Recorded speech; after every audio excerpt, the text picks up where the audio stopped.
We're going to start with Sunil and then I will present my segment. Okay, and then Sunil Gursidappa will present and Sharat Bala. Okay, by names, my name is Vasanth, Sharat, Sunil and another Sunil Gursidappa. Okay, I'm going to first call upon Sunil. We'll self-introduce ourselves and then we'll go through our contact. Okay? With that, I want to just give a hand for Sunil to come up stage and get started, please. Thank you.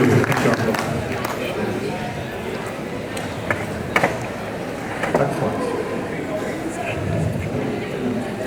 Well, welcome everyone. My name is Sunil Nagaraj. I grew up in Raleigh, North Carolina, North Carolina chapter since I was 2 years old. I've been coming to these for 30 years, maybe a little over 30 years, so it's really an honor to be here with you today, and I was excited to be able to share something I'm very passionate about within the Business Forum. This isn't going to be all about business, it'll be a little bit of business and a few bigger ideas. So I want to start with a question, so just raise your hands here. Who here is still in school? Raise your hands up really high, the lights are bright. Hands up really high. Okay, we got a couple. Who here is less than 10 years into their career? Okay, a few. Perfect. Who here is approaching retirement? Okay, good, more folks. And then finally, who is on the other side of retirement now? Great, great. Well, what's really interesting about this is that what we talk about here, all of you in the audience will be in the phase of life where you're learning something new, where you're challenging assumptions, and also where you're starting to think about contribution and giving back. So what I want to talk about is my favorite movie, The Matrix. And who here has seen The Matrix? Hands up high. Perfect, good, okay, good group. It came out in 1999. Technically, Anani, my daughter, and I just watched it again a few months ago. Reminded me of how thought-provoking it is. It might be a movie about robots and simulation, but I actually think it's a movie about personal growth. And we're going to take it as such here. So, to remind you of the movie for 60 seconds, there's this guy Neo living along his happy life. He gets a phone call. He doesn't know any of the rules of how the real world works. He meets a guru, someone named Morpheus, who says, do you want me to teach you the rules? Do you want to learn the rules? He says, yes, I want to learn the rules and take it wherever it goes. That was the whole blue pill, red pill thing. He learns Kung Fu. He learns how this new world operates. And against this backdrop, he has a challenge, which is fighting these agents. There are these adversaries that are pretty powerful, but it turns out if you know the rules, you can start dodging bullets. You remember bullet time. Dodging bullets is what he gets out of learning the rules. We're going to talk a lot about that word, learn the rules. In fact, though, at some point he realizes, you know what? All the rules are made up. I can break the rules. I can actually stop the bullets. I don't need to dodge them anymore. Hopefully you see where this is going with regard to career stuff. Finally, once he has amassed this knowledge and power and learned the rules and broken the rules, he decides to contribute. He decides to give back. He decides to free all of humanity. So that is sort of how this flow works, which is that you learn the rules, then you break the rules, and then you contribute, and then you can give back. And this is going to be the arc for today's talk. It'll be how I introduce myself as well. I believe every single great career follows these three phases, and everyone in this room is in one or many of these phases. We'll get to that at the end of the talk here, about 15 minutes from now. So, I'll introduce myself. I told you at the bottom, I grew up in North Carolina, love coding, love technology. I attended UNC Chapel Hill. In 2004, I graduated with a degree in computer science. Then I went to Bain & Company, a big management consulting firm in Atlanta. Worked there for 3 years. I attended Harvard Business School from 2007 to 2009 to get my MBA. Moved to Silicon Valley, where I still live now with my wife, Mary Kate, and daughter, Anavi. And since 2009, I've been in the Valley, in the middle of tech, but 2 years of a startup and then 15 years of venture capital. I'll explain more of what that means. Now, my point with this is, going back to this phase, learn the rules. I just gave you a silly introduction, because I didn't tell you about any of the rules that I learned. I actually think in this phase of learning the rules is painful. If anybody remembers The Matrix, you remember Neo gets beaten up, he gets bloody mouth. He's putting in effort to learn those rules. So let me give you a different introduction to myself. I grew up in Raleigh, North Carolina. I didn't know the rules of college admissions. I applied to a bunch of schools, I got into one. I got into my backup school. I went to UNC. That was the first lesson. I didn't know the rules of admission. Now, to my credit, I fixed that. Next time I applied to schools, I learned the rules and I got into Harvard. The next phase here is that my first job was at Bain & Company, management consulting, making slides, helping business decision makers make decisions. And I was a computer science nerd, coder, and when I was 6 months into Bain, I had the worst review of my life. They said to me, Sunil, we think we made a mistake in hiring you. We don't think you're a fit here. You're too into the weeds. You probably shouldn't be here. This was a slap in the face.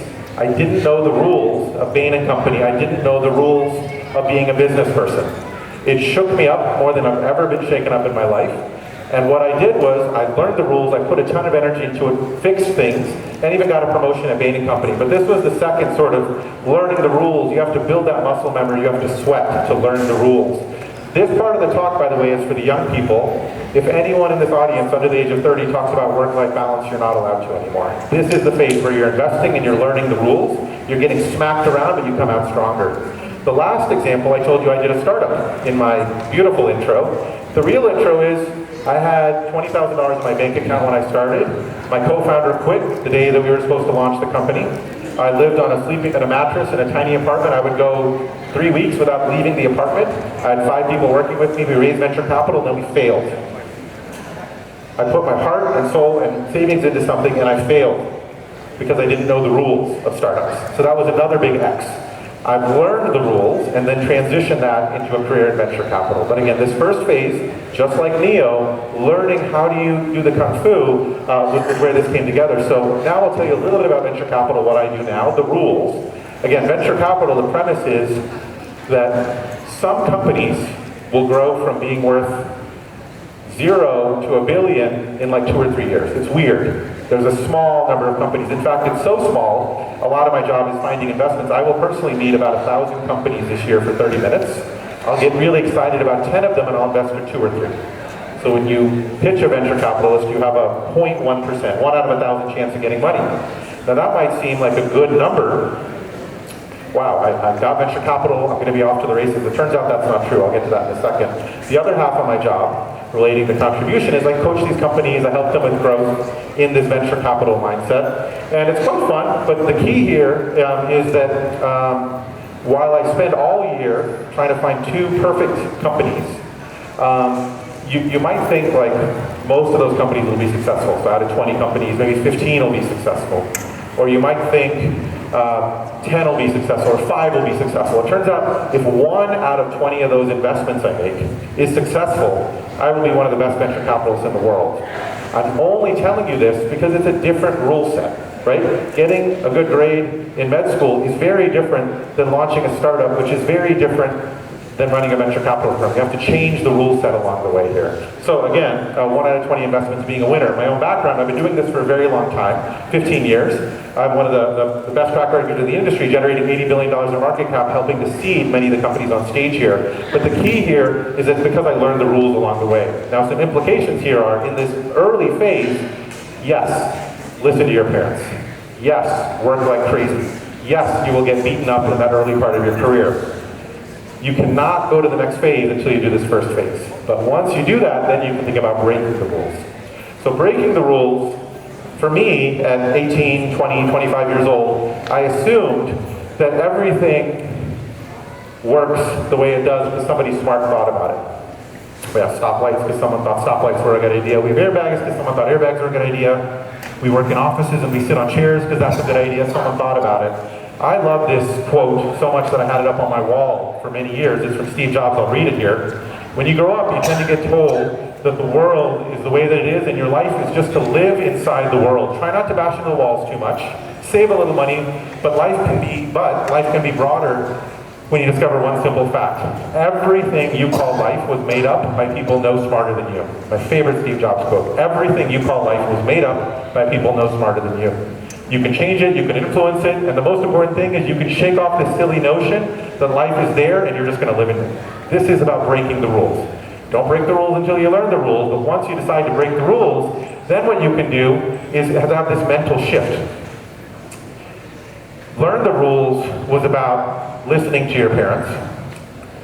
Break the rules, I wish there were more kids in the audience. Break the rules is really about honoring what they told you, but then you got to make up your own decision.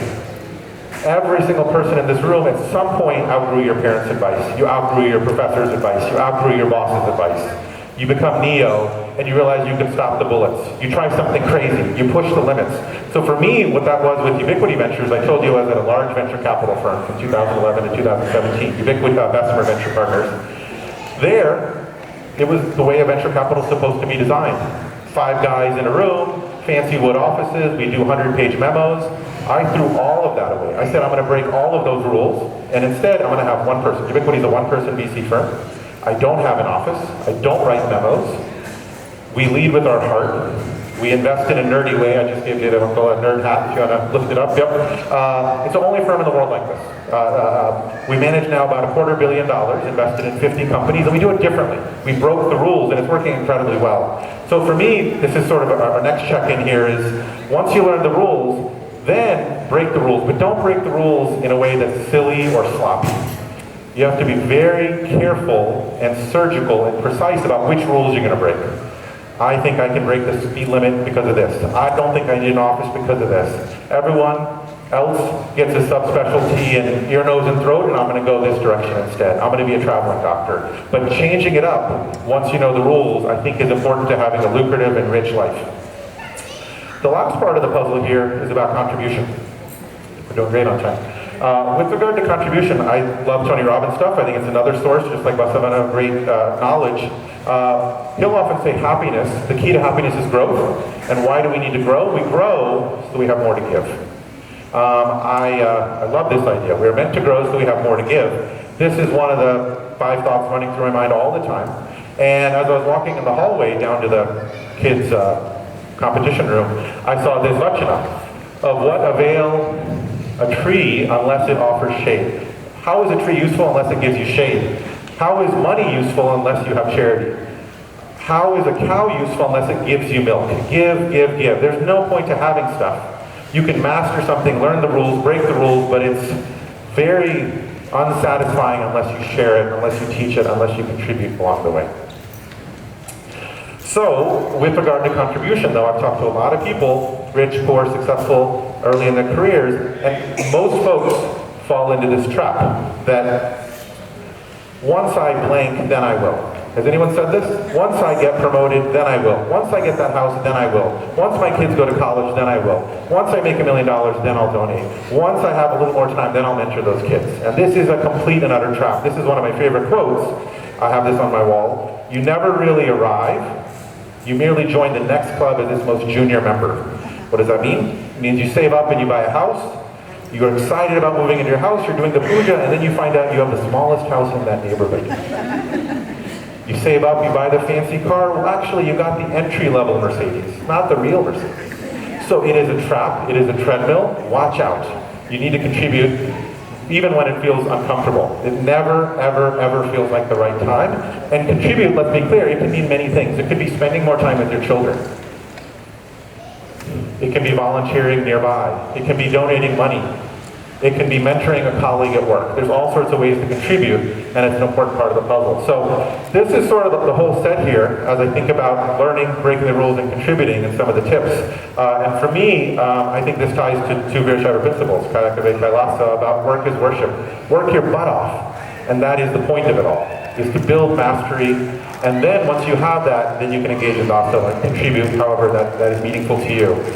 And I think I'll conclude with one last thought. That I said at the beginning, after the matrix fun stuff, that every single career has exactly 3 stages. You learn, you break the rules, and you contribute.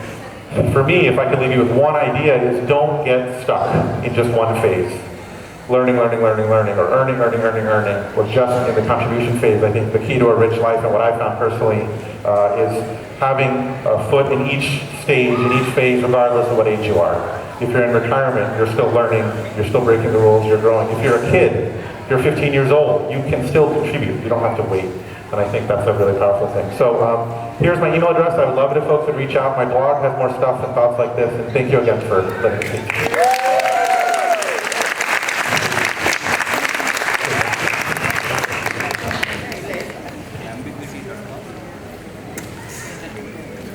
Hello. I did not even realize that he closed. Okay, give him a big round of applause.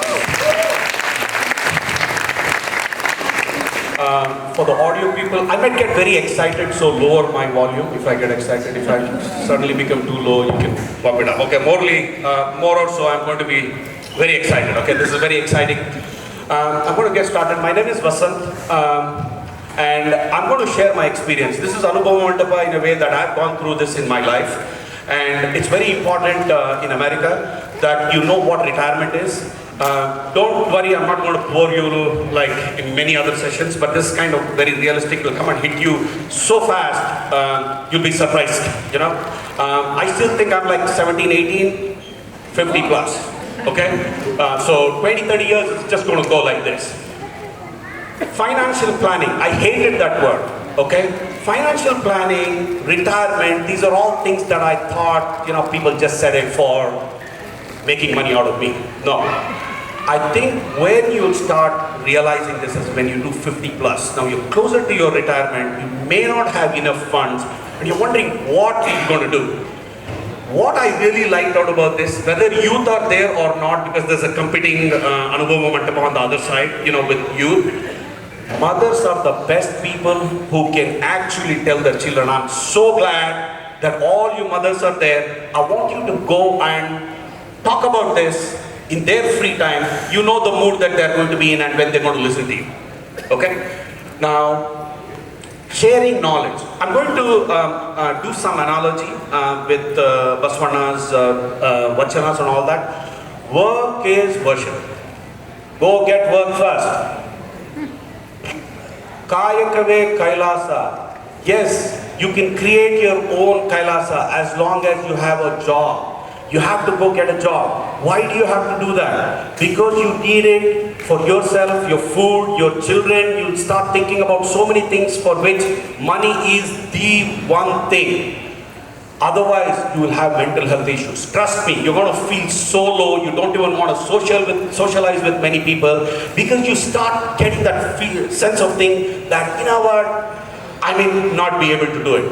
Yes, philosophy and other things can get you beyond that, but trust me, 99% or 90% of us are in that boat. Okay, so you have to start planning.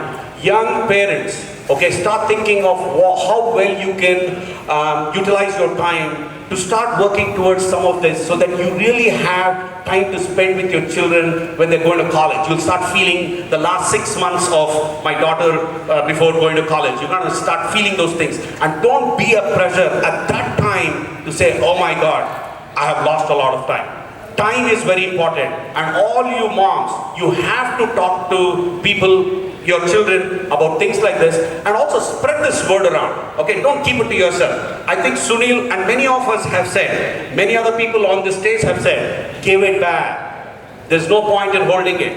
The more you give, trust me, it'll come back to you. Okay, if I told you this, probably you'll come back to me with something, even if it is something for you to learn and I can share, I'd be more than happy. Giving is a happiness thing. Trust me, when you start giving early, I don't want to give it till I become $1 million. I don't want to give it when I have something. No.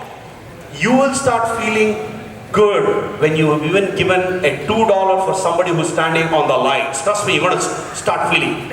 Knowledge-wise, no matter how much you have, start giving back. Okay, so this is my attempt to give back. I call this Anubhava experience. Mandapa is a gathering and where with simple practical ways I'm going to be start sharing. Okay, let's go quick. I'm going to be emphasizing on something called self-directed IRA. Don't just walk away. It's not 401k. It's a slightly different way. You can sort of start owning certain things based on your retirement funds, and I'm going to go quickly into it. Before I go into anything, I have to flash this because I don't want to get into trouble. I'm not a licensed or a professional who's going to give you all this content. This is based on my experience. And I'm not just going to share this experience because I thought about it one day. No, I have gone through this and I have done enough research. I'm not professional, okay? You still have to go and talk to your CPA and make sure you cover yourself, but you will get the idea that I'm trying to share. All right, how do you grow money? I put some catchy words where people can actually get anchored to these slides. Otherwise, they're going to lose. No visa restriction. I'm going to get to that point. Visa is such an important thing that is going to pull you down in many ways. In many ways, we have experienced this. I'm sure there are some who are, but knowledge is going to give you that differentiating factor. Pay your kids. Many people don't pay their kids. Wrong thing. There's a way you can pay your kids. 18 to 18. You're going to get paid. Okay? So there is a way you pay your kids. There are advantages of why you have to pay your kids. And after you pay your kids, the money that you paid can start growing. You have to know that information as to how you grow your kids' money so that they have started way ahead of at least how I start. Okay? How to invest your kids' money. Teach them. Spouse, visa. Oh, you know what? I'm on H4 visa. Can I do this? I'm on B something visa. Can I do this? Yes, you can. When you're married, you share so much with your spouse. It doesn't matter. You can share your retirement information or what money you have so that that person can give you some insights into how you can grow and you can influence, vice versa. Okay? Start your kids, create a company for them, set up a 401k or a solo 401k, make their money grow. It's magic. A lot of people in this country have become millionaires and billionaires just based on their retirement money. Okay, so your retirement money, whatever it is there right now, there are ways you can grow it quite well and also with less risk, and I'm going to get to that very quickly. Okay. Also, you can retire early. Sometimes, you know what, if your retirement money, while you're still working for somebody, became $10 million, there's nothing wrong in retiring early. Just retire early. Life is too short. Okay? Out of the 10 million you have or 1 million you have, 10% goes to IRS. Just pay that damn thing. Okay? The rest of the money is yours.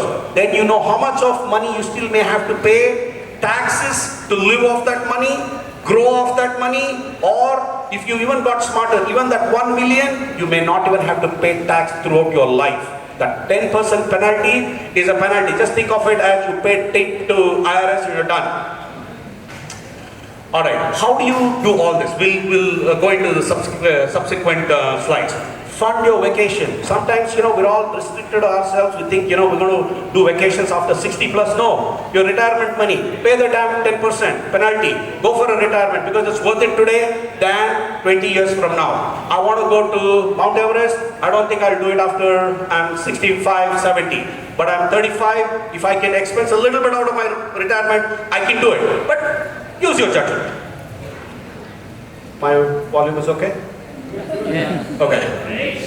Yeah. The last, give back to the world or VSNA.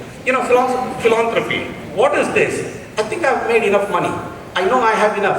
I want to start giving back. My kids are doing good. I want to give it back to a school or whatever. There may be VSNA through which you can provide. If somebody gave 500,000 and set some of rules, how that needs to be sent, you can do the same. You can set some rules to say, this is how I want my money to be spent. That's what all the universities do. You and many other things. They set up some of these funds to give it to the people who come and study there. They have a set of rules and somebody's following them.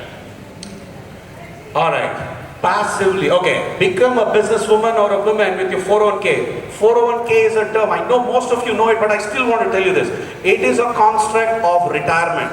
Like something is in India, Provident Fund and things like that. 401k is the term in America. Passively grow your retirement money.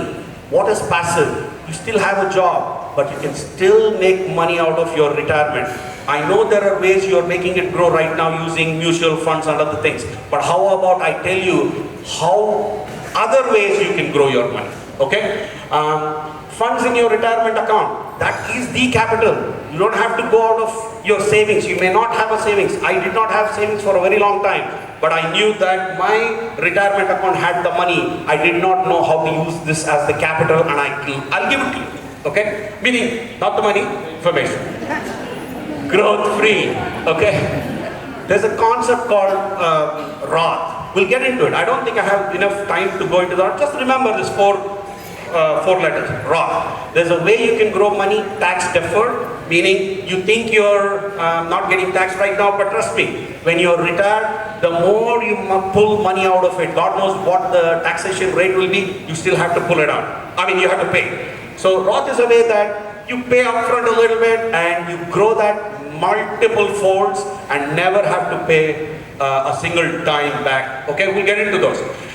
Same thing, I already covered this. If you make $1 million, or think of it, if you made 10 millions of different ways that I show you how to grow it, 10% is a big penalty. It's a tip to IRS for you to live here. Okay, how to do this? Try to do this effortlessly.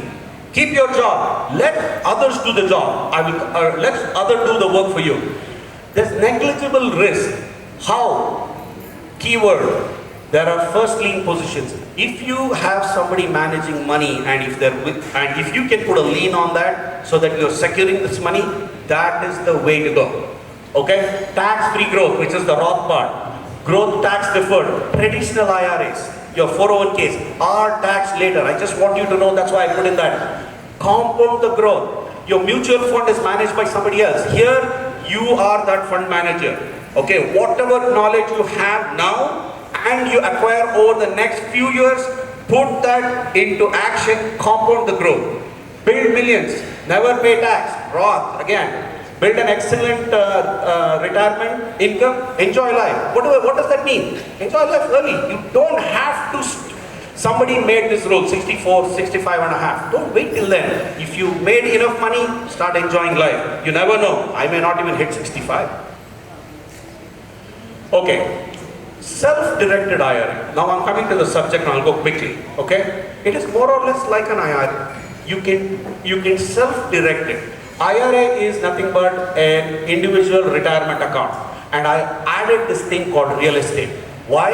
There are many ways you can grow your money, but real estate, I'll tell you how you can grow money, whether it's a bad market, good market, how you can secure money with these real estate and so on. Okay? Equity is built, okay? Which means the more your money, the more the money your home grows or your property grows, that means you're already making that money just because of market movement. Okay? Plus whatever you bought it for, plus what improvements you made to actually make more money. We'll get into that. Okay, hold first position, meaning you can use that directed funds to fund somebody's house. You can actually, let's go bottom here where I have that red color IRA, just below that you can see, oh, I can use my self-directed IRA to provide a student loan to a college kid. Oh, that means I can become the bank. Ah, okay. I can invest in real estate with tax-free growth potentially, and I become the bank. Oh, that's interesting. I can fund startups, make millions, because you know what? Startups need money. If I've done the research like what he does, and if I think there is a particular company that I can invest my IRA money into, I become the bank. But you know what? Somebody else is making the money. Suddenly it grows like crazy. I become a millionaire very quickly. Did I have the money? No. I used my retirement funds as the money. Okay? Next thing, finance a friend's home purchase. You become the bank. It's not necessary, you know, a friend is in distress, but he's a good guy, something happened, he's not able to get a loan, but there's a home he wants to buy. You can use your self-directed money to fund his house. Okay, I fund his house, he's a good friend. What if something goes wrong? That is why I go back to that first lien position. Like how, when the bank lends you money to buy a house, they put a lien on your house, meaning you can't just go and sell. Same thing, your self-directed IRA can put a lien on the house that you finance. Your friend is going to be happy no matter who gives the money, whether the bank or you, because you have the first lien position, so you're secure, your money is secured. Okay? And the more you know about self-directed IRA is better for you in the US, because you can buy gold. Only thing is you can't buy insurance, and there's one more thing, okay? You can buy gold, precious metals, you can invest in pretty much everything, not just mutual funds and stocks. You can. In that also, I'm telling you beyond that. Okay. There are some common sense restrictions, and it's not rocket science. If I, over the couple of years, have acquired this knowledge, I'll be more than happy to spend 30 minutes or maybe 1 hour. I'm not going to sell you anything. I'm just going to give you that knowledge. All right. Many people wonder what it is to open an LLC. Oh, you're asking me to do business. There's this money now. What do you do? Simple. Go to Secretary of State, whichever state you live in, it's going to probably cost you $200 to do it yourself. Okay? Just have an operating agreement. Search the internet. Don't even ask. Now with AI, I think it'll give you a better operating agreement that anything can come and give to charge money. Soon we will go into the AI part of it. It is magic. Open a bank account. Exactly like how you go and open a bank account. Use your company information, which is an LLC, to open that. As simple as that. Then open a self-directed custodian account, meaning that is how. Now somebody like, please don't get me wrong, I'm using names like Fidelity and many other companies are there. Like that, there are many other which are unknowns, which are called custodians. Okay, it's very simple. They charge you $300-350. Go to that custodian. Take all your 401k money, roll it over, and then ask that custodian to track your LLC as an asset. Just tell him, hey, I created this company, track this as an asset. I don't know how much it will become. From an IRS perspective, you just tell that this asset is of this value and we're not going to pay tax because it's tax free. Okay?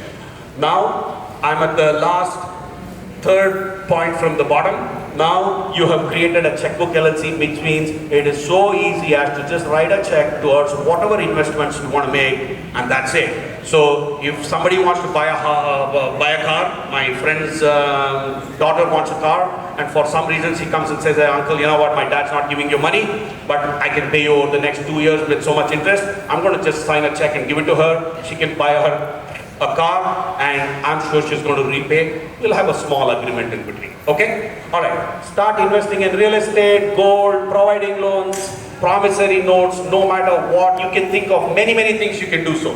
If you have questions, you can reach out to me. I hope I was not too loud enough. This was my contact details. See, this is Murphy's Law. This is where, my information should have been there. It's not. I'm going to try again. Okay, once more. All right. Vasanth K, please reach out to me. There you go. Okay, thank you so much. Okay, next I'll give it to Sunil, and he'll be our next speaker today. Click. Thank you, Vasanth. I don't know how to follow these two gentlemen. My profile is not as good as Sunil, so I just thought that I'm a data janitor. That's my work. So, before I put on this slide, I asked Vasanth, do you have a helmet or something? I don't want somebody to throw something at me. I am talking about generative AI, collaborating for a bright future. AI, everybody is talking about AI. Everybody is talking about, oh, we are losing the job. AI can do our dishes too. Yes. But I just wanted to start with this bright future. I can see many of us late 1980s. We all lived through this dilemma. Actually speaking, a lot of us were in the similar situation, not the same. Let me ask you this. Do we really want to typewriter, white ink, and typing these papers? Do we really want to stand in a queue at 100 Fahrenheit to pay a bill? No, right? We really don't want to go there. Now, we retooled ourselves. Every corner we had a typewriting institutes when we were growing up. Do we need that? No. So, there is a bright future if we are ready to adapt. If we are really ready to enjoy the journey, we really have a bright future. Oh, really?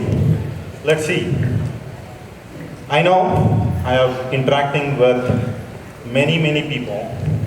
There are many people from North Karnataka. I know what they are thinking. Hey, hucha, beep, beep, beep, maga. ಊಟ ಮಾಡಿ ಇನ್ನು ಕೈ ಆರಿಲ್ಲ, ಊಟ ಅಂತ ತೆಗ್ದಿದ್ದಾನೆ ಇವನಿಗೇನು ಬಂದಿದೆ ಗೊತ್ತು ಅಂತ. But some of us live for food, few of you live and use the food to live. So I thought I'll just use this to talk about artificial intelligence and generative AI. So there is always a lot to learn from everybody. So Muslims right from the left. So I want to go from left. So I'll start with intelligence and then talk about artificial.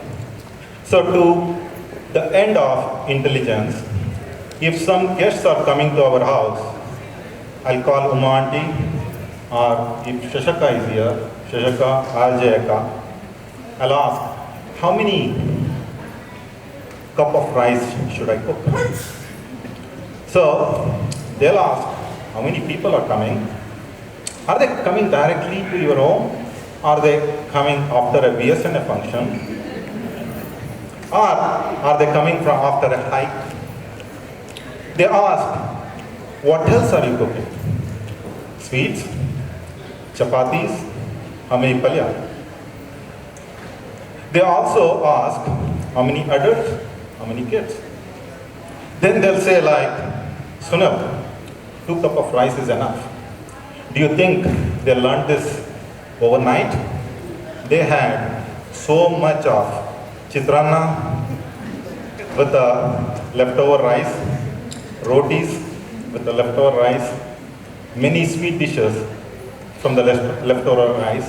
That's how that knowledge. Oh yes.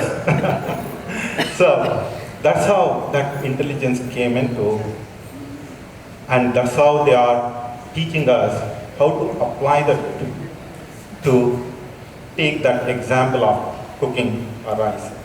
Now, if we were to collect all those information, all the question our akka, auntie, mom were asking, and capture the result of, was it enough, was it less, was it more? We would know next time how many cups of rice we need to prepare. And now, if we provide that to the machine learns. Next time when you ask the question, that machine provides the answer. Since machine is providing it, that is artificial, the first one is the general knowledge, that's the intelligence. Now, let us talk about generative AI. So, we were all newlyweds a couple of years ago. We all have visited our newlyweds. So, as soon as we say, hey, we are coming to your house, think about, we get stressed. Oh my God, our relatives are coming, our friends are coming. We need to make it very good dish, very delicious dish. Guess what? We'll open a YouTube now. In the past, 30 years ago, we would open the recipe book. We look at every bit of it and say, oh my God, I cannot create this kesari bath because I don't have raisins. Right? So, whatever the recipe that is present in that book, if we do not have a single item, we cannot prepare that food. Think about my mom, or Uma auntie, or Shishaka, or Jayaka. You just let them know. They'll just go to the pantry, whatever it is there. They are going to prepare a delicious food without blinking. So this generative AI is like that. you give the instruction, it is going to generate the imagination or what you are asking for. But you need to be cautious. I'll speak to that in a second. This is about artificial intelligence and generative AI. So, the question I was talking about typewriting, whiting, standing in a queue for paying a bill. Now, our leader, Mr. Narayan Swamy, co-founder of Infosys, he was saying in one of the discussions that it would take 30 hours to prepare for a presentation. Now, with all this generative AI, it takes 5 hours to prepare for a presentation. So now, 25 hours is left for you to use that productively. That productively is really up to you how you want to use it. But you have enough time on your hand to take advantage of that. We all have heard and read that Swami Vivekananda used to read books quickly, not page to page, book to book. I was thinking about it. Now, there are many of us don't even attempt to read the book because it is thick. I don't want to read it. It takes a number of days to read. I don't want to read it. But think about generative AI. You do not have to read. In the book, at the end, you have sometimes 10 pages of index. First, 10 pages of topics. You don't need topics. You don't need index. You can go ask the question about what you are thinking. You can ask and you can get the summary of that. You can get the brief of that. If you want the detail, you can get the detail of that work. So that is an advantage of using generative AI. Now, should I use generative AI for anything and everything? Is it okay to use it without any concerns? On one hand, I want to say it is a super creative friend for you. Use it as a friend, and I mean it, use it as a friend. I'll tell you why I'm pressing that, use it as a friend. Now, if you talk to your grandparents, they always, for any situation you come across, they have a story. They have a life lesson to share. In generative AI, also, it is the case. I think we all have friends or a person in the relative that you ask anything, they have a solution. Now, if you have that relative or the friend, you have to be careful. A person having a solution for everything, then you need to be careful. To that same person, you go and tell, you know what, you are giving this solution, I'm going to share this with my mom, and they may use it. They will start to add hundreds of ifs and buts and so that they can back off. That's exactly what happens in the generative AI. So it is proportionate to the context you are going to give, the questions you are going to ask to this generative AI. You have to let it tell. Do not lie. Do not make up the story. Tell what is true. Now, having said that, generative AI comes with a challenge. You need to be responsible. You need to double check. Yesterday, one of the distinguished speaker was talking about the calculator. When they started using the calculator, they used to do the math in their mind and then check to make sure like is the number the calculator is giving is right or wrong. We are in that stage of this generative AI. We are not there yet to believe in whatever it says and move on. This is called as human in the loop. Whatever the output you get, you check, double check, triple check, make sure you have a reference to make sure whatever the answer you are getting is what you can believe and what you can pass on. So, there are many times we have ideas, but a lot of us are not creative people. Just because we are creative people, we don't want to be constrained by generating the novels or storytelling. So, use generative AI as a friend, as an amplifier, as a means to express yourself and share your ideas to the world. And with this, I want to say, keep working, keep using the generative AI responsibly. There is bright future. There is nothing to fear about the situation we are in. I think we are blessed to experience what happened when 1980s in the software and computer science adoption in India. We are different. Lot of us came to US because of the moment which created on the software and the computer. So I strongly believe we will be in a better place with this AI also. Thank you so much.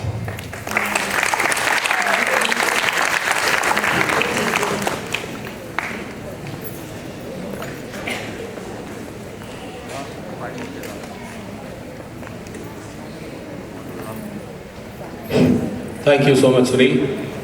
Next we'll have Sharath. Okay, Sharath, please introduce yourself and the floor is yours. Yes. Go for it. All right, thank you. Hello and good afternoon. My name is Sharath Palad and I'm the son of Dr. Shivappa Numa Palad here with the host chapter of North Carolina. And just like Sunil, I was also a BSNA kid growing up, and that's how I actually met Sunil and many other friends who we thankfully have still stayed in contact. But I have a lot of fond childhood memories of meeting up for chapter events and whatnot, and so a lot of good times, and I'm hoping the next generations continue to do that as well. And I was invited here to give a presentation more for our youth, and I think at the same time, I have seen a bit more come in, and most of my content won't just be applying to the youth, but I think it will be applying to everyone, and it's going to be about practical tips for starting or continuing your career. So feel free to share any of this information with another family member, friend, or anyone else that might be interested or benefit from it. And they can always feel free to reach out to me on LinkedIn as well afterwards if they want to talk further. And a little bit about me. So I grew up in a smaller town called Fayetteville, North Carolina, which is less than an hour from here. I went to school at UNC Chapel Hill, just like Sunil too, studying economics and political science. So I didn't necessarily go straight into technology or computer science. I was more so focused on the legal track back then, and I was kind of on the fence between business and legal, kind of straddled both sides, and that's where I landed with that combination. I think it's very versatile and lends itself to a lot of different career paths as well.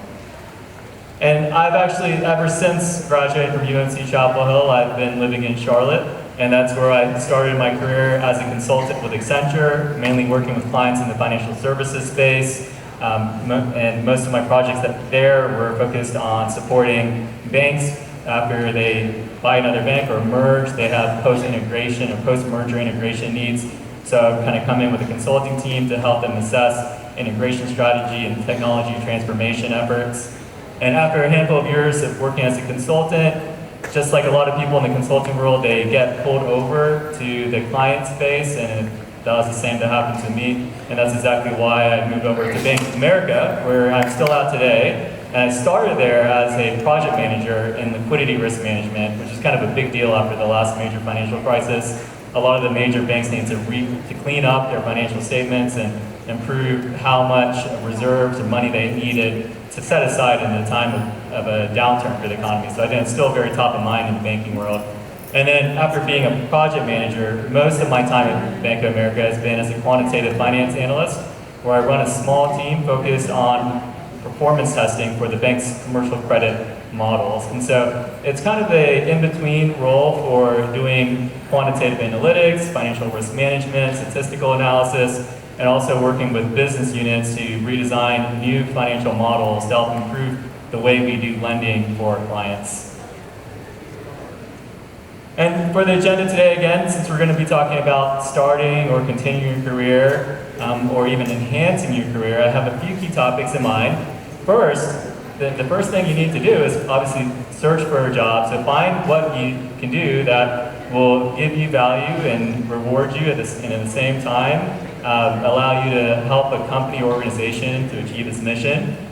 And then we'll also talk about salaries for recent grads. I think that's very top of mind. We know that, especially after being in school for so long, students are very eager to get out in the workforce, start earning money for their own. And I know Vasanth mentioned start paying your kids at age 8 to 18. Well, if you don't have that plan, you definitely need to try to start working after college so you can generate income and savings, as well as crucial skills to kind of advance your career. And then with that, I want to also cover some best practices for being in the workplace and working effectively, collaborating with teammates and kind of getting things done. So I think that's going to be relevant for a lot of people. I know when I first entered the workforce, I was still very green. You have a lot to learn. And it's really just about kind of orienting yourself to the working professional world. It's very different from being in the academic setting with friends where it's and professors in classes that you may or may not attend. So it's going from a level of informalness to high formality. So I think I'm trying to share some strategies for that. And then on a side note, we might, if we have time, we'll also talk about some early stage or passive income investment ideas. Never too early or late in your life or career to think about investing, and I know it's been covered a few times already by speakers here and in other forums, but I just have a few ideas that maybe you haven't thought of, so we can talk about them. All right, so again, back to step one, which is searching for your job. Well, I think really it kind of depends on where you are right now, in your life and career search. I think, again, since this presentation is more focused for youth, I opened up with everything you can do while you're in college. I mean, the good news is when you're in college, you're in probably one of the best places that are very conducive to accelerating your job search and giving you a lot of different resources and channels to talk to people, to discover companies, to figure out, what do jobs do. And so there are so many different things you can learn about in college that just kind of naturally happen through going to classes, talking to academic advisors, seeing companies come to campus. And one thing that I always recommend, people that are interested in starting their job search and they're in college, is to see if they have a career services center, which is usually like a location, a dedicated office or team that's been set up by the university to assign, and they have full-time or part-time staff that are just there to help students figure out how they can move forward after college and begin their next stage of their life in the working world. And they also have academic advisors, by the way, for graduate school programs. If you're not sure you want to go from undergrad straight to grad, but they can coach you on that. But for people that are looking to join the working world, these counselors essentially will help you go through the entire process end to end, in terms of getting your resume ready, identifying companies that might be coming onto the campus for interviews, working with you on the interview preparation, and then helping you, actually do the selection and application process as well for company interviews. And so I think for me, when I went to UNC Chapel Hill, they have a really well-renowned career services center. I think it's top-notch, and I think Sunil and others can definitely attest to it. And so I leverage that significantly in my life, and I hope everyone else does.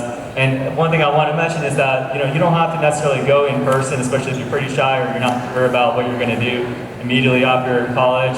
You can sign up for emails. They usually have a ton of email lists about different career-focused and job-focused topics. So get on those email distributions. You're in school and you're paying for school. Use all the resources that come with it. So email distributions, and then usually in those emails they'll tell you when companies are coming to campus. So go to those company sessions. Actually hear what employees from companies are doing out there and like what kind of things that they want or looking for in new recruits. So then that way it'll kind of help you, craft your resume as well. And you can also meet the people, which they might not be doing the interviews later, but they might remember you and they might mention your name to someone on the HR team, the human resources team, or someone on the interview team. So I think it's really nice to continue doing that, and that's kind of what we call networking. And then going to alumni events, which again, I mean, there's, for most colleges, I think they have pretty strong alumni, so you can attend those sessions where you can hear from past students and kind of see how they're flourishing in the real world, and then you can use them as a connection and for additional advice. And then I mentioned academic program advisors. I think that's a little bit different than just career advisors. I think, for instance, if maybe you're not going into a business track, but you're going to be more in the life sciences space, usually like biology, chemistry, etc. They might have an academic program advisor that can help you figure out, how can you use, your discipline or area of study, and then kind of translate that to the next step after college. Campus job fairs, student clubs, those are all good avenues to figure out what jobs are available or what things you might be interested in signing up for. And then, of course, LinkedIn and company websites. I think it goes without saying, everything's on LinkedIn these days, and it's never hurtful to start early, so you can see how it works and you kind of navigate the website, see where jobs are posted, etc. And also word of mouth. Again, one of the main benefits of being on the college campus is that you're surrounded by so many like-minded individuals, and everyone's kind of has the same goal in life in terms of they want to do well, and they want to have find meaningful employment or profession somewhere after college, and they want to have a rewarding life afterwards. So talk to everyone around you. And it doesn't have to necessarily be just the people you hang out with in your dorm or on campus or in certain classrooms. Think about your professors. Ask them. They're always usually willing to give you a helping hand, or perhaps connect you with another senior staff member or another senior student who has already had some job experiences in your area of study. And so that's actually something I think that some students may overlook, but it's always worthwhile to mention. And also, I did want to mention, after college, there's still a lot of different ways you can go about your job search. LinkedIn, again, I think is probably one of the top sites that everyone still tends to use these days, especially more in the corporate world. And so there'll always be job postings, and then different companies will make announcements about what they're doing, what they're working on. Maybe they're starting up a new business unit or like a new product, and they might have new positions that go along with it. So follow, I would say, for folks that are looking to get into a new job, follow the companies that you might be thinking, that are working in your area or your field, and see what they're talking about in that industry. They might be coming up with something new or exciting, again, a new product or service, and that might have new jobs or departments opening up with that. So that's another thing to keep in mind. Maybe not so traditional for a job search, but definitely something that I think I've seen work before. And then local job fairs and magazines, periodicals. I think not everybody gets a physical magazine anymore. Sometimes I still do. They'll have company information and updates in there along with job postings. And then lastly, conventions. That's another good way to network. This one, BSNA, a lot of very, a lot of talented people and a lot of very successful people, attendees. And so I think it's important for everyone at all ages and stages of their career to talk to other people and maybe mingle with people that you don't normally talk to, or just go up and chat with other folks and see what they're working on or doing in life. And I think that's a good way to expand your network. And really quickly on salary insights for recent grads, because I think this is something that a lot of students have top of mind because they're really ready to get out there in the real world and start making money for themselves so that they can fund their own lifestyles and habits and everything. So one thing I'll keep in mind, the data on here is coming from the National Association of Colleges and Employers, which is an organization that partners with a lot of universities and companies to survey job placements and salary ranges. And so it's only representative, it's not fully representative of all the jobs out there. And of course, a lot of jobs depend, the salaries depend on the location, the skill type, and the industry. But you can kind of get a range here, and I'll kind of step out of the way. But roughly, a lot of average new grad salaries can range from around 60 to 80 plus K, with folks in the STEM degrees, science, technology, engineering, math disciplines, generally earning higher up front after college. But one thing I want to keep in mind is you can close that gap even if you're not a science-focused person or engineering, technology, math, etc. Your peers in that discipline may earn more coming out of college initially, but you can definitely close the gap through career advancement, promotions, job change, etc. And I'll talk about some of that in the later slides.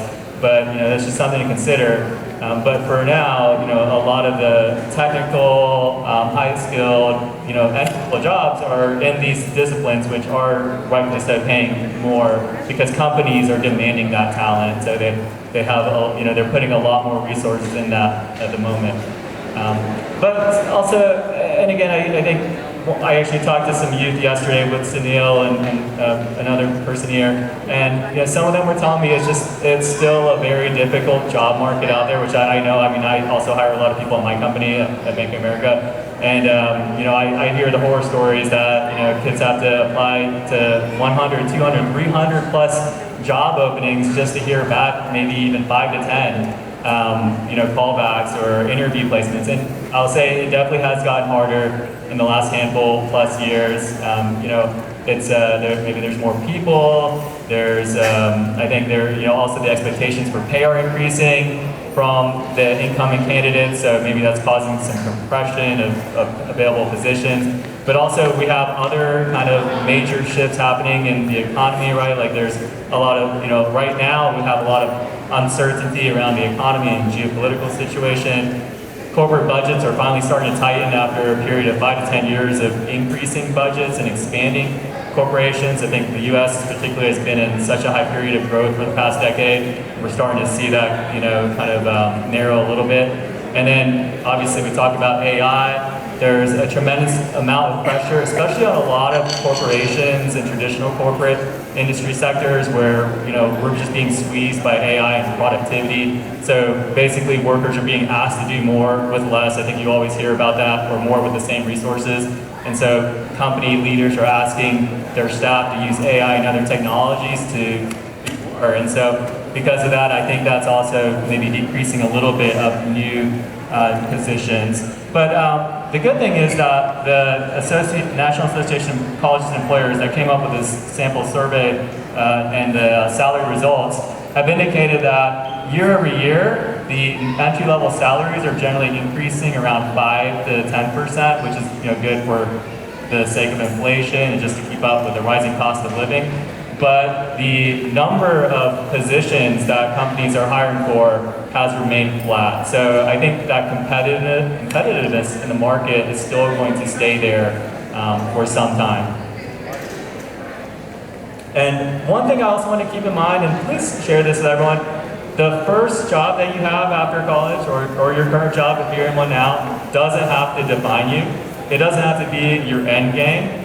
I think sometimes people get stuck up on the fact that whatever they do right after college or university or study is, maybe they don't feel like they obtained the best position for them or their most ideal position or the best company they had in mind when they were, much younger. But you don't have to stay there forever. You can move around. What you can do though is, well, one, good job on getting that opportunity, and then two, use the skills and the experience, the knowledge, the network, and more crucially, the savings to enable you to move forward. Use all of those assets that you develop and you gain during your employment, wherever it might be, and use that to leverage up and move on to something better if that's what you want to do, or use it to negotiate more salary in your current role. So you should definitely think about that and keep an open mind, especially given a lot of people don't stay in their job forever, and so I think especially probably in more recent decades as opposed to a long time in the history of corporate America, people are staying in their specific job or function much less than before, right? So you don't hear about as many people that are lifelong with the company, as in, we used to. And I'm going to skip through, or I'll brief through some of the best practices, professional behaviors, but once you get that first opportunity or your next job, there's definitely things you can do to make sure that you're setting yourself up for success and that you're going to be working effectively and that you're getting the most out of your employment and that you can really succeed. So for the first week, I always recommend people to be prompt, dress accordingly, based on the type of company you're working in, and stay available. You'll be surprised at how many people that I've come across that don't even do those three things, which you feel are probably very basic. And then listen carefully. The first few weeks, you should always be listening a lot. I mean, ask questions, but be very open to listening and synthesizing. I know people are eager to start working and to get their hands on things, but listening is crucial, and trying to just be a better, more effective listener. To take it in, whatever you're hearing from your manager, your peers, other teams. Even if they don't work with you, maybe they do something to impact your team. So there is some relationship. So I think that's important. And then ask your manager for who you should meet with. I think that's a good idea, and maybe then you can meet some other people on your team or other teams again that you'll be working with.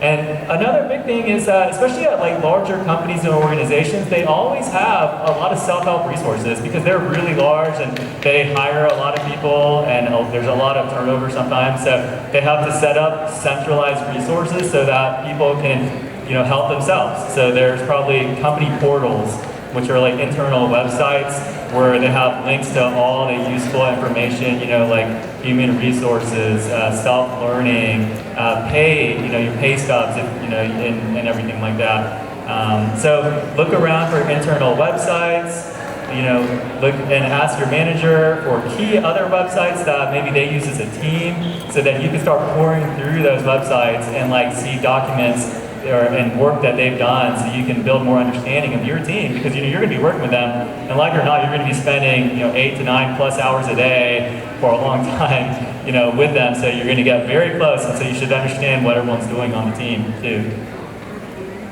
So moving on from your first week to your first month, still do all those things, but then do more, right? I think hopefully by the end of your first month or first few months, this is where you want to start to try to build a mental map, which is a good thing to do. And it's kind of like, let's say you go into a new place, wherever it is, and you want to see how it works, kind of what you're going to be working on, how the work that you do helps your team out, and then how that fits into the overall company. And so build that mental map of, the organization as you're learning more about everything everyone's doing and figuring out also what you're doing. And then also, importantly, try to understand the power dynamics within your team and across teams, especially if you're going to be entering the corporate world and it's the large companies, corporate side of things, as opposed to smaller companies. There's usually a lot of politics that go on behind the scenes. You might not be exposed to them, but sometimes they can really drive what you're working on, and even sometimes your performance, unfortunately. But the thing is, you need to play ball, and especially, if you want to advance your career, especially quickly in large corporations, you need to understand the politics. You don't have to necessarily be involved with the politics, but I think you should try to figure out who the key decision makers are, who's kind of running the show behind the scenes, even if they don't have the top of the level in the directory, the corporate directory or the organizational chart. Maybe there's some people that are actually calling the shots behind the scenes. And so I think it's very important to try to figure out those power dynamics and who the stakeholders are that are kind of, navigating everything around. And again, still be a sponge though, going back to listen effectively, so continue to learn and listen and ask for, and I think probably after your first week, you can ask more questions, hopefully more thoughtful questions as you're reading all the documentation and you're learning about everything that's going on. So be a sponge, ask questions, you continue to do that, help out, and ask for help too. Again, I think also sometimes I do see new recruits that come in and, for instance, sometimes I know there's been cases where maybe we gave them a task that we thought would be a good fit for someone pretty new to the team, but then, we check in a day or two later and they haven't done anything. So in that case, I think it's on you to ask around, right? Maybe you should give it some effort to try to figure out how to move forward with that task you're given. But then you should seek help too, so you don't delay your progress anymore. And a lot of this kind of feeds the theme of establishing credibility as you're getting into the working world. And so check in with your manager and other people that you might indirectly report to. So in the corporate world, a lot of times, you might have multiple managers, and you might think that's crazy, but you might have one direct manager who you roll up to in the human resources page of that company, and who's ultimately responsible for your final year-end performance reviews, like did you meet expectations, do you need improvement, etc. But then you might also have a lot of indirect managers. And I know I find myself in this case where I'm usually having to, even though I don't necessarily work for some people, I'm working on projects for them, and I have to give them updates, and I have to add like they're my manager in addition to my actual official manager, which makes me feel like I'm being stretched very thin. But honestly, I think in the corporate world especially, this is just very common, maybe in the academic world too. So just keep in mind that sometimes you have to manage multiple managers, and you have to kind of think about making sure you're staying in touch with all of them and meeting all their expectations, making sure that you're working according to kind of what their timelines are as well. And then I think a big part of establishing credibility is being your own project manager. You're going to get a lot of things thrown at you. You're going to be working on a lot of things, and if you're not, ask your teammates what you can be working on or what you can help with. You want to make yourself visible, and so you're going to get a lot of things at you. So the one thing you need to do is learn effective project management skills. And there's lots of online resources to increase your understanding of project management. But basically, it's taking a list of things like, first of all, if you don't make lists right now for in general, I think when you get into the working world, you're always going to make lists. I think that's what to-do lists, or rank lists. And you're going to always list out everything you need to do, either now, that's due today, this week, next month, next year. And then you're going to assign priorities, say which one is more important than the other, which one, and then you're also going to add notes, or you're going to say, well, these items need to be done, so then I can give them to another team so they can do something, and then they can give me back the final results. And so you should also think about, when you're organizing your list of priorities, how do you rank them so that they're in order, they're by order of importance, and they're also based on cross-team considerations and dependencies. So project management, prioritization, stack ranking as they call it, is an effective and crucial skill in the workplace. And then of course, one thing I want to mention is that it's probably harder to do this and easier said than done, but I think over time, wherever you're in the workforce, you will start to learn how to separate emotion from objectivity. I think it's good that people are so passionate about work or whatever they're doing, BSNA, organizations, volunteering communities, etc. But I know, at work, sometimes people get very hung up and they get very passionate and defensive about things. But, you should try to separate that passion and emotion from the results and what you're ultimately trying to do, because that will help you drive out better outcomes at work and become a more effective contributor to the team. And this all kind of drives into the major theme here, which is around building your work ethic and your brand. And I think everybody's probably heard this phrase, which is a very powerful and crucial one, which is build your brand. And this is your personal brand, so this is you, not a retail or product brand, like Nike, Adidas, etc. But it's your personal brand, and it's exactly what, it's everything that you bring to the table in your organization, and it's what you stand for, and it's your reputation and credibility, and hopefully you want to build a very strong one. You want a strong brand so that your peers and your managers recognize you and they remember you. Especially when they have future opportunities or projects or high-profile things going on in the company, they'll remember your brand, they'll remember you and say that, hey, yes, we want you on our team for that, which will, enable your career growth even more. And some of the things you can do to build your brand, everything we've talked about today so far, and some of these other key things, like focusing on quality, right? All aspects, the attention to detail, the accuracy of your work, the relevance, make sure it's relevant to what you were originally trying to do with the task, and then also think about the presentation. I work in the quantitative risk space, and I work with a lot of quants, as we call them. Sometimes they're not the best social communicators, and they're very technical. They we crunch a lot of numbers, but we also have to speak to business people, and that's the problem. Is that I work with a lot of very technical people, and sometimes they're very siloed in what they do, and they're very smart people. But when we need to go talk to the business team, they might close themselves, so they may not be very collaborative or very effective at working together. And so that's part of my job, is to kind of make sure everyone works together. But that is a way that you can think about. Like, it's not just finishing a spreadsheet or finishing a report and then kicking it over to the other side or sending it to your manager, but reviewing it and thinking about how it's going to be used. Like, how is what you're doing going to be used by your manager or peer, etc., and how are they going to take that and then use that to further, the overall department's objectives or the company, or add value to the company.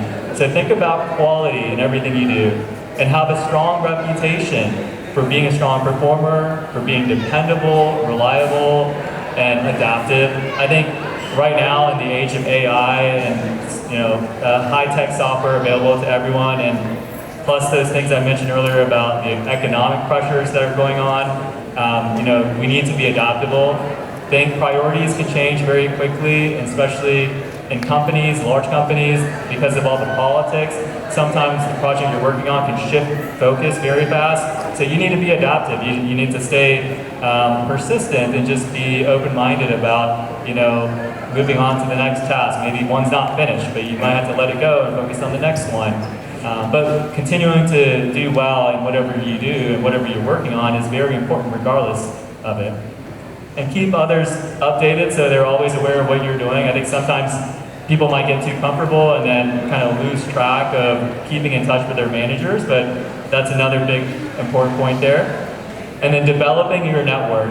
Again, we've talked about this before. I think it kind of goes hand in hand with everything we already know to do, but develop your network. And lastly, really quick, I'll just make a quick plug on investing ideas. I know many people here are already familiar with all sorts of investing strategies, but for the youth and new and recent graduates, the one thing I wanted to call out here is that a lot of companies offer a retirement benefit that is the company matching contribution to retirement accounts. So for instance, you can set up your own individual retirement account, IRA, outside of the company. But if you work with a company that has a employment-sponsored retirement account, like a 401k, which can either be a traditional or Roth 401k, a lot of times, especially major companies or companies with good track records, will offer a benefit to their employees that they'll match maybe 50 or 100% of a certain percentage that you contribute. So if you contribute 5% of your annual income through that company to a retirement account, they might match that 5%. So that's free money. That's an instant 100% return on your investment. So think about that company match, and hopefully that's available at any companies that you're looking to work with. But it's a very important and crucial retirement benefit that sometimes people overlook.